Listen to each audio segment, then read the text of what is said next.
तुलसी रामायण के अनुसार एक समय ऐसा होता है कि भगवान राम को राजा जनक के पुष्प वाटिका में जाना होता है। ऐसे में भगवान राम अपने छोटे भाई लक्ष्मण को अपने साथ ले जाने की बात करते हैं। लेकिन ऐसी कौन सी बात होती है कि राम पुष्प वाटिका में अकेले न जाकर लक्ष्मण को भी अपने साथ ले जाते हैं, और आखिर वह पुष्प वाटिका किसकी होती है, इसके बारे में हम आपको बताएंगे आज की इस कथा में।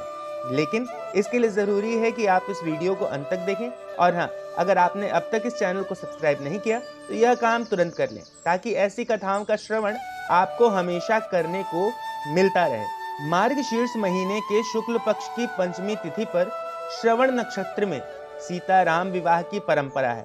माना जाता है कि त्रेता युग में इसी संयोग पर श्री राम और सीता का विवाह हुआ था।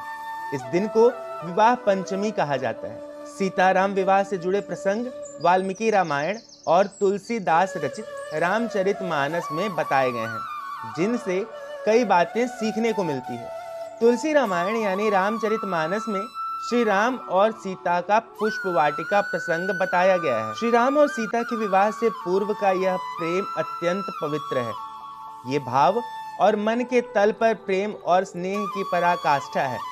सीता और राम दोनों ही मानसिक रूप से इसे स्वीकार करते हैं। यह सात्विक दृश्य कितना प्रेरक है। वासना प्रेम नहीं है। स्वतंत्रता के नाम पर मर्यादा तोड़ना उचित नहीं है। राम ने काम को स्वीकार कर प्रेम और वासना का अंतर बताया है। यह प्रसंग उन्हें मानव के स्तर से बहुत ऊंचा उठाता है। सीता और राम का प्रेम इतना पवित्र है, लेकिन फिर भी राम ने किसी भी तरह के मर्यादा का उल्लंघन नहीं किया। जब वन में एक कुटिया से रावण सीता का हरण करके ले गया, तब भगवान राम माता सीता के वियोग में बेचैन हो गए। तब वानरी सेना और वन में मौजूद सभी देव रूपी जीव और जानवरों ने भगवान राम की सहायता की और माता सीता को रावण के चंगुल से छुड़ाकर ले आए। इसके बाद भगवान राम ने माता सीता की अग्नि परीक्षा ली।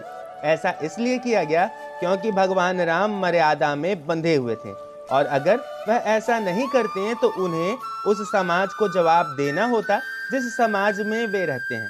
बावजूद इसके उन्हें माता सीता को त्यागना पड़ा, क्योंकि एक धोबी ने भगवान राम के चरित्र पर सवाल उठाया था।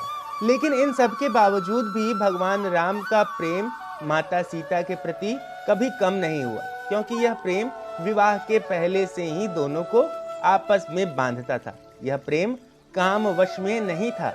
कहते हैं कि भगवान राम का चरित्र इतना पावन था कि उन्हें कामदेव भी अपने वश में नहीं कर सकते थे। एक समय की बात है, विश्वामित्र अपने शिष्य श्री राम और लक्ष्मण के साथ जब मिथिला पहुंचे तो जनक वाटिका में रुकते हैं। वहां पर सुबह सुबह श्री राम और लक्ष्मण गुरु के पूजन के लिए फूल लेने को पुष्प वाटिका में जाते हैं। वहां सीता जी भी अपनी सखियों के साथ माँ सुनैना के आदेश से पार्वती मंदिर में पूजा के लिए आती हैं। वहां सीता श्रृंगार सहित आती हैं। उनकी ध्वनि राम के कानों में गूंजती है। इस पर श्री राम को पहले से ही आभास हो जाता है और वो लक्ष्मण से कहते हैं कि कामदेव नगाड़े बजाते हुए आ रहे हैं, लक्ष्मण मुझे बचाओ। इतना कहते ही श्री राम और सीता के नेत्र मिलते हैं। दोनों एक दूसरे को अपलक देखते हैं और लक्ष्मण उन्हें दूर ले जाते हैं।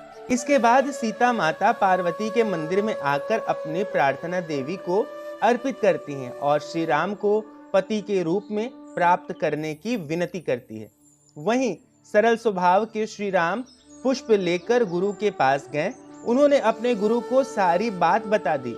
इस पर विश्वामित्र कहते हैं कि तुमने मुझे फूल दिए, अब तुम्हें तुम्हारा फल प्राप्त होगा। ऐसा कहते हैं कि अगर भगवान राम अपने साथ लक्ष्मण को लेकर नहीं जाते तो ऐसा हो सकता था कि वो माता सीता के प्रेम में पड़कर विचलित हो सकते थे, और अगर ऐसा हो जाता तो वह अपने गुरु के लिए पुष्प लेकर नहीं आ पाते। यह कथा हमें बताती है कि राम कितने मर्यादित थे और यह मर्यादा ही उन्हें भगवान बनाती है। तो दोस्तों, यहाँ समाप्त होती है भगवान राम के जीवन से जुड़ी एक रोचक कथा। अगर आपको अच्छी लगी हो तो इसे अपने दोस्तों, मित्रों व बंधु बांधवों के साथ साझा करें, और हाँ, जाते जाते इस चैनल को सब्सक्राइब करना बिल्कुल ना भूलें। अब अगले वीडियो तक के लिए दीजिए हमें इजाजत। हमारे सभी साथियों को हरे कृष्णा।